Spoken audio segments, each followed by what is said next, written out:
আমি বৰ্তমান আছোঁ ঘৰত। আমাৰ ঘৰৰ মই নাই, একদম নামঘৰ যাবলৈ সাজি কাচি ধুনীয়া এজনী হৈ পৰিছে। চাওকচোন কেনেকুৱা লাগিছে আপোনালোকে ক'বচোন দেই। আমাৰ এজনী কুঁৱলী নামঘৰলৈ যাবৰ কাৰণে সাজি কাচি ধুনীয়া এজনী হৈ পৰিছে। বৰ্তমান পঢ়াত ব্যস্ত। তাৰ লগত লগৰজনী আহিলে, লগৰজনীয়ে তেতিয়া হাঁহি মাতি ধুনীয়া কথা পাতি আছে।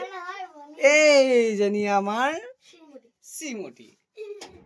এয়া শ্ৰীমতী আমাৰ ধাংগেনী বুলি কয়। কি সুন্দৰ হাঁহি।